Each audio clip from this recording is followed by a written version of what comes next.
Hello, welcome back. We're now on to lesson 4. And today I want to talk about challenging your beliefs.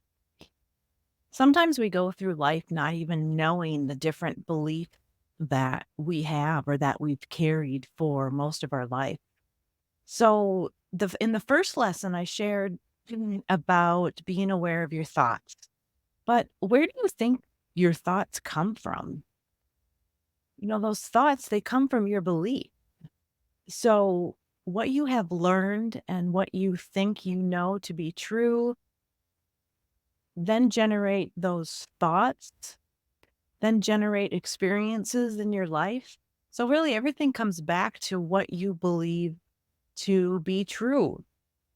So, what are beliefs? They're observations about your reality and yourself. For example, when I ask you what you think about life in general, what comes to mind? Is it easy? Is life hard? Is life exciting? Is life boring? How about if I ask you, what do you think about yourself? How would you describe yourself? Are you creative, stubborn, beautiful, carefree, intelligent, a failure, alone? No matter what you answered, you just shared some of your beliefs.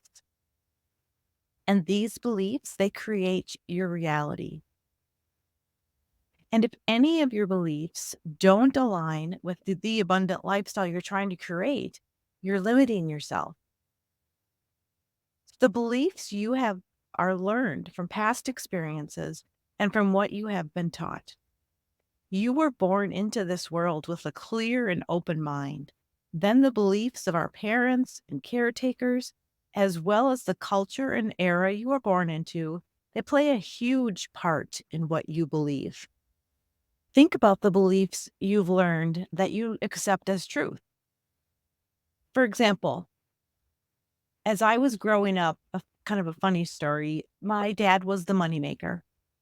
And my mom would, sometimes when my dad was napping, she would go and sneak $20 bills out of his wallet.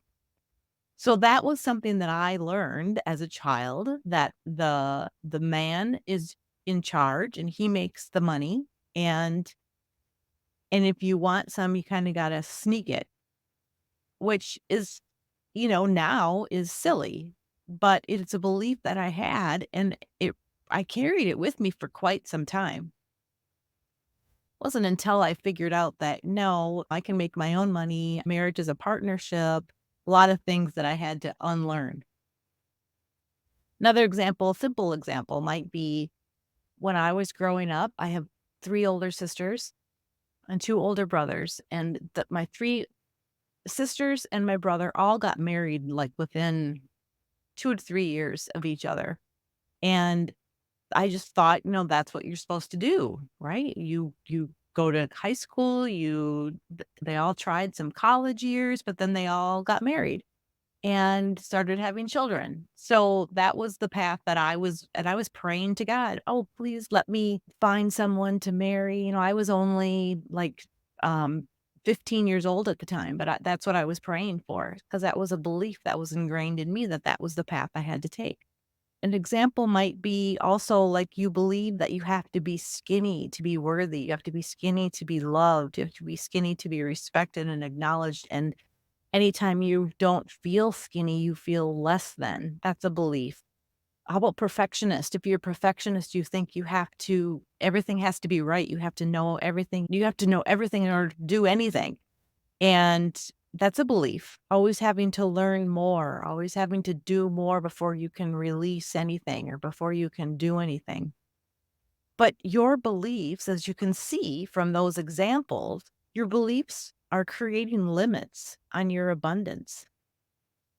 Here's another example about that. So, have you heard of the Roger Bannister story?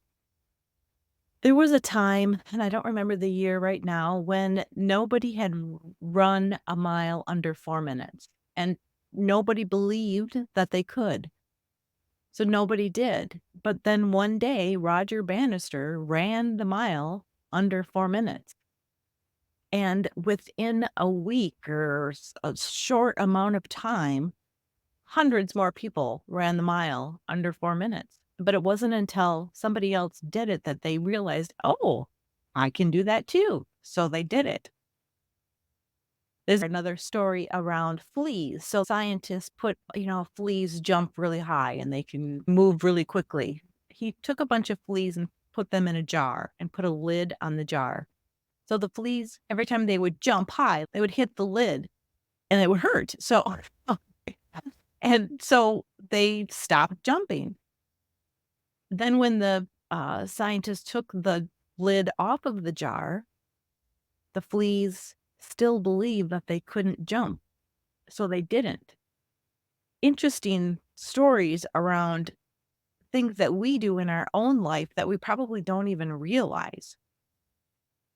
So, what I want you to do is start recognizing some negative thought patterns, or when you start feeling bad, pause, take a moment to think about where those thoughts come from. What do you believe about yourself or about life that makes you think badly or makes you think negatively? Because you do not have to keep the beliefs that don't align with your abundant life. You can change them, and we can change them by choosing new beliefs that do serve your life. So reinforce beliefs through your thoughts, through your words. Maintain being aware of when you're feeling bad or when you're talking negatively, and be aware of the limiting belief. Another big one, and we're going to talk about money in the last lesson, but that's another really big belief, that you believe that money is hard to come by, or you have to be special to earn money, but it's just not true. And there's things you can do to start changing those beliefs. The last thing is, act as if those new beliefs that you're going to create are actually true, even if it feels weird. Just challenge the beliefs that you have that might be holding you back. It's all learned and you can unlearn them.